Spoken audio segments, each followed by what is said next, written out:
ajantsika eo ny pejy ny fampiavanam-pirenena fa pejy mba vao afa-tanteraka kosa indray.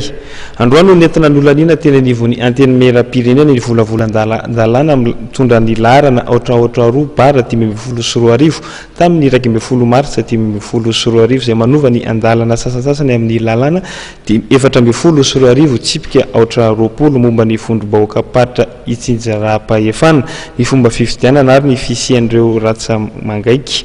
Misy koa anefa ny fanovana izay heverina petraka ao anatin'ny tolo-dalàna izay horafetin'ny anteny meram-pirenena.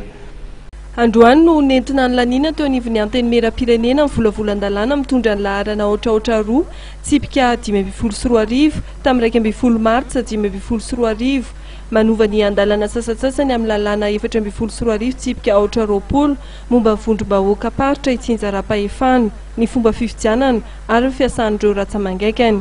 Misy kosa nefa ny fanovana izay heverina petraka ao anatina tolo-dalàna izay horafetin'ny anteny meram-pirenena raha ny fanazavana nentin'ny tompona andraikitra ao amin'ny lapan'ny Tsimbazaza. Ity volavolan-dalàna ity dia nentina indrindra namaritana ny fomba fandaniana sy ny fiasan'ireo vondrom-bahoaka isa-paritra. Anisany nahatonga resabe ny fomba fandaniana ireo lehiben'ny faritra sy lehiben'ny faritany izay voafaritra ao anatiny fa olaniana ny fifidianana tsy mivantana. Noho izany dia nangataka ireo solombavambahoaka fa atao fifidianana mivantana ny fametrahana ireo rafitry ny vondrom-bahoaka paritra Itsinjaram-Pahefana mba ahafahana mametraka ny demokrasia. Ity fantsiana ity dia harafitra anaty tolo-dalàna izay petraky ny anteny meram-pirenena eny amin'ny gouvernemanta.